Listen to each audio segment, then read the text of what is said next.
Aujourd'hui je décide de ne plus me faire de soucis, je décide de prendre ma vie en main et de me placer en priorité.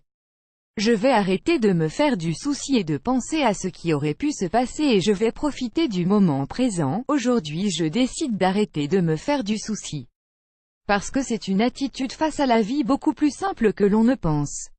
Mais, c'est aussi un comportement qui mine le plus rapidement votre santé et votre sourire. Cela fait longtemps, tellement que je ne m'en souviens plus, quand je voyais le côté positif même des situations les plus difficiles. Et puis soudain, un jour, tout est devenu noir, je n'arrivais plus à prendre de la distance par rapport aux problèmes. Je ne parvenais pas à voir plus loin que ma propre perspective.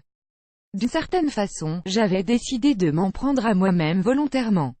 Oui, parfois nous encombrons notre vie de négativité sans s'en rendre compte. Cela ne sert à rien de rendre les autres coupables des événements. La seule responsable c'est vous-même. Les comportements qui m'ont conduit à me faire du souci, il y a certaines attitudes que nous apprenons et qui nous perturbent, mais nous n'en sommes pas conscients jusqu'à ce que quelqu'un nous ouvre les yeux. Aujourd'hui vous découvrirez plusieurs comportements qui font qu'en ce moment, vous n'êtes pas heureux.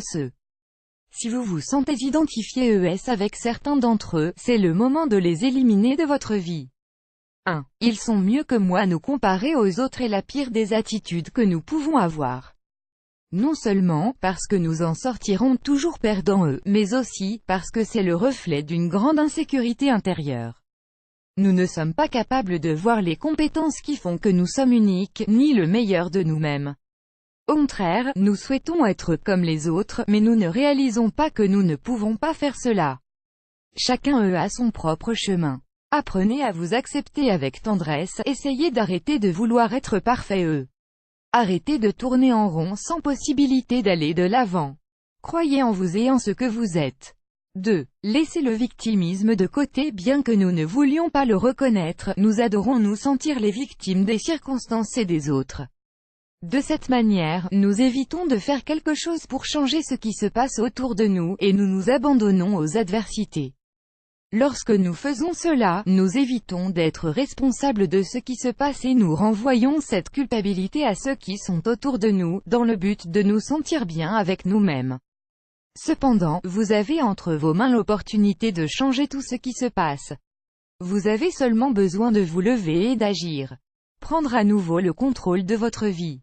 3. Les autres sont plus importants que moi. Si cette pensée a traversé un jour votre esprit, éliminez-la immédiatement.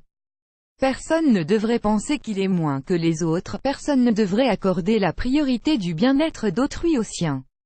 Néanmoins, c'est ce que nous faisons constamment, jusqu'à ce que l'eau nous arrive au cou et que nous ne puissions pas affronter toutes les vies dont nous nous préoccupons. Car nous avons tous des problèmes et vous devez veiller à vous en premier, pour ensuite aider les autres s'ils le souhaitent et en ont besoin. Qui s'occupera de vous mieux que vous-même? 4. Si vous voulez faire quelque chose, faites-le aujourd'hui. Pourquoi repousser à plus tard ce que vous désirez tellement faire aujourd'hui? Parce que nous avons peur, nous manquons d'assurance et parce qu'on nous avons appris à penser au futur sans profiter du moment présent. Imaginez que vous désirez réaliser un voyage ou que vous ayez envie de changer de travail. Inconsciemment, votre esprit commence à imaginer le côté négatif qui pourrait être d'économiser cet argent maintenant ou d'arrêter ce travail, vous pourriez ne pas en retrouver un autre. Cela provoque simplement avec le temps, vous vous rendez compte que vous ne profitez pas de la vie comme vous le souhaiteriez. Vous ne pensez pas au présent, vous ne profitez pas ni ne vivez le moment. Ça sert vraiment à quelque chose tout ça? Il existe certainement beaucoup de façons de se compliquer la vie. Par exemple, continuez cette relation qui vous fait tellement souffrir, continuez de supporter ces personnes toxiques qui vous entourent ou niez que vous avez besoin d'aide car vous n'arrivez pas à surmonter le passé. Moi, aujourd'hui, j'ai décidé d'arrêter de me faire du souci et d'être heureux. Ferez-vous la même chose ou préférez-vous continuer dans cette situation?